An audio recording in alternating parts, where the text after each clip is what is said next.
Bismillahirrahmanirrahim. Innal hamdalillahi nahmaduhu wa nusalli ala rasulil karim wa ala alihi wa sahbihi wa man ittaba'al huda wa dinil haq. Subhanaka la ilma lana illa ma 'allamtana innaka antal alimul hakim. Bagi teman-teman sekalian yang di rumah ataupun dimanapun, assalamualaikum warahmatullahi wabarakatuh. Allah subhanahu wa ta'ala berfirman dalam Al-Quran, inna fi khalqis samawati wal ardi wa ikhtilafil laili wan nahar la ayatin li ulil albab. Allah subhanahu wa ta'ala menciptakan langit, bumi, itu pasti akan ada yang namanya kebesaran Allah.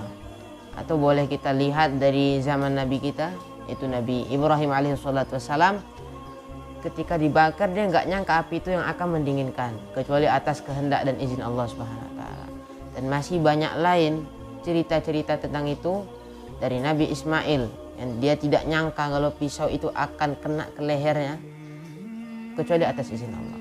Dia nggak nyangka kecuali atas izin Allah. Dan juga Nabi Isa juga tidak menyangka bahwa dirinya akan diangkatkan ke langit kecuali atas izin Allah subhanahu wa ta'ala. Dan juga yang lebih besar daripada itu adalah Sayyidina wa Maulana Muhammad alaihi salatu wassalam. Beliau banyak sekali mukjizat yang Allah berikan kepada beliau. Tentunya ini untuk apa? Tafsiratul liulil albab, menjadi satu mengingatkan orang yang lalai bahwa inilah yang namanya kebesaran Allah. Dan yang kedua, tazkirah, mengingati orang-orang yang belum paham apa itu kebesaran Allah. Di Quran sendiri itu ketika Nabi Musa ingin melihat Allah, ya Allah saya ingin melihat wajahmu. Oh ya udah, kamu lihat itu gunung. Lalu Nabi Musa alaihissalam melihat kebesaran Allah itu luar biasa. Saking kan besarnya kebesaran Allah itu, Nabi Musa pingsan. Lalu Nabi Musa mengatakan, qala subhanaka tubtu ilaika wa ana awwalul mu'minin. Nabi Musa jadi tidak berani lagi pengen minta Allah tolong lihatkan wajahnya kepada Nabi Musa, jadi nggak berani. Dan juga kebesaran Allah subhanahu wa ta'ala itu masih banyak dan masih ada di seluruh dunia ini. Dari yang namanya hujan itu bisa kita bilang kebesaran Allah juga, dan bisa nikmat. Ini juga termaktub dalam Al-Quran ketika Nabi Nuh alaihissalatu wassalam disuruh Allah untuk membuat kapal. Jadi disuruh buat kapal. Nah orang-orang pada bilang, nah Nabi Nuh gila, ini mau ngapain nih kau buat kapal. Tapi tiba-tiba Allah subhanahu wa ta'ala turunkan azab banjir besar. Dan itulah kalau bisa kita bilang banjir pertama kali yang ada di dunia itu banjirnya Nabi Nuh alaihissalam. Nah itu dikira orang kafir itu hujan karena awan udah mendung dan pertanda itu akan hujan. Dikira orang kafir mah itu dapat hujan nih, dapat nikmat. Tapi itu istilah sekarang itu di prank. Allah ngeprank mereka. Ini bukan hujan, ini azab buat ente. Maka disuruh hewan-hewan berpasangan masuk ke dalam kapal, kaum beriman masuk ke dalam kapal, dan terjadilah banjir ataupun hujan yang membuat semua kaum kafir yang ada di satu daerah tersebut meninggal secara kafir, nggak beriman ya. Ini juga hujan itu bisa jadi nikmat, bisa jadi azab. Nikmat bagi orang-orang beriman, azab bagi orang kafir. Hujan itu tidak hanya hujan air, bisa jadi hujan itu adalah hujan api, hujan es. Itu semua terjadi dengan izin Allah subhanahu wa ta'ala. Kita ini cuma hanya bisa memohon, meminta, yang di atas lain bisa melaksanakan. Wallahu ala kulli syai'in qadir. Jadi teman-teman, di sini Ocit ingin berbagi pesan ya, sharing ilmu juga, bahwa kebesaran Allah ini tidak hanya dalam Al-Quran, tidak hanya dalam hadis, tapi di sekitar kita pun banyak. Adanya hewan yang gak ada di dunia ini ada. Maksudnya kayak hewan-hewan langka, itu terjadi atas izin Allah. Ada dengan izin Allah. Kulluhum bi'idnillah. Mereka tuh bisa ngomong, kayak ayam, ngokok. Itu baca doa dia, karena dia ngeliat malaikat. Itu terjadi dengan izin Allah. Maaf ya, guguk atau anjing, itu bisa ngelihat setan. Atau keldai itu bisa ngeliat setan, itu dengan izin Allah.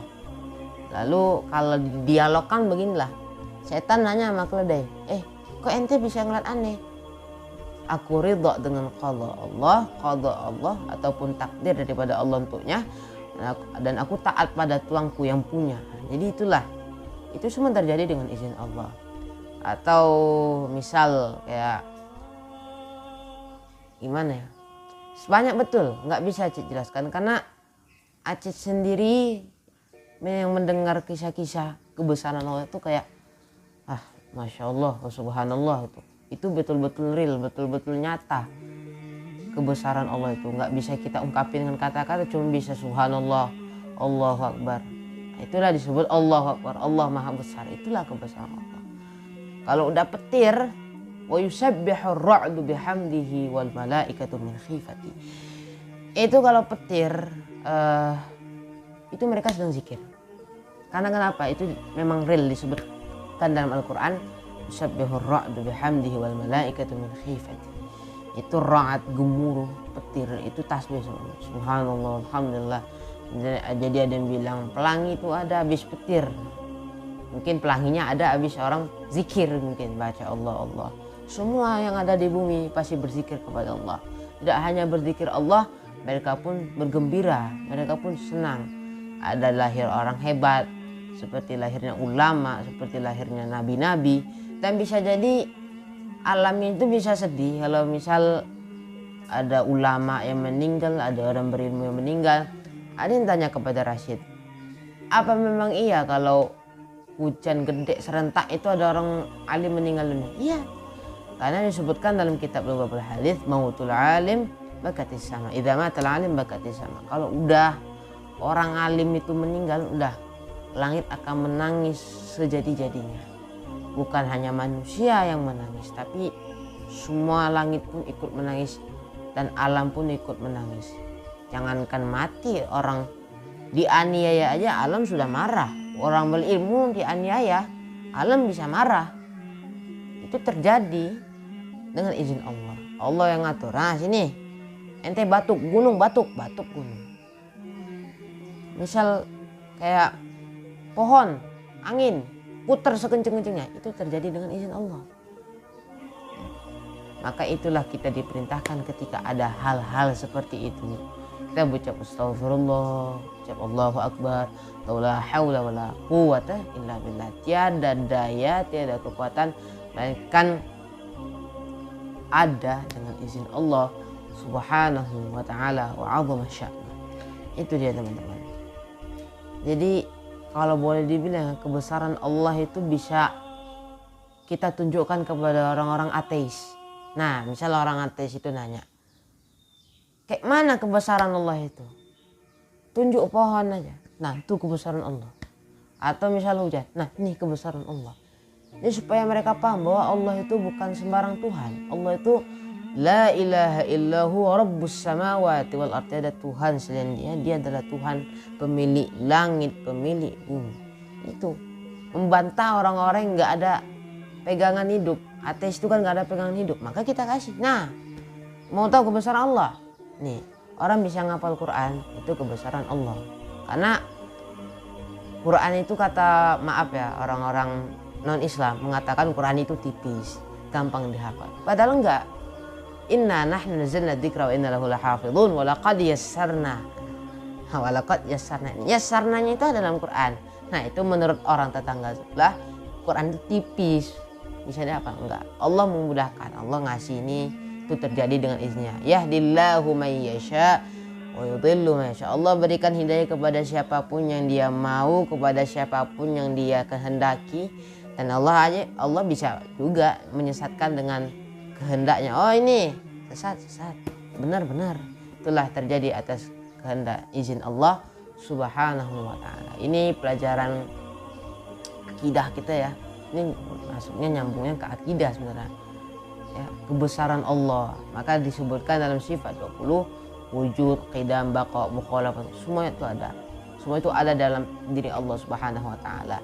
Ini juga mengulang kembali pelajaran akidah yang udah kita pelajari bertahun-tahun, berabad-abad dari ulama-ulama kita. Ya, jangan sampai hilang.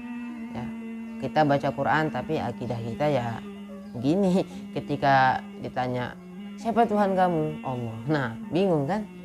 Nah, kalau kita Dia tanya, Tuhan kita nggak bisa jawab apa-apa, nah bingung. Akidahnya udah hilang. Nah, jangan sampai begini. Kita harap semoga dengan adanya video ini bisa membuka hati teman-teman untuk kembali mengulang. Yuklah kita balik lagi belajar tauhid, belajar akidah. Syahadat ya jangan syahadat lisan, tapi memang betul-betul la ilaha illallah Muhammadur Rasulullah. Assalamualaikum warahmatullahi wabarakatuh.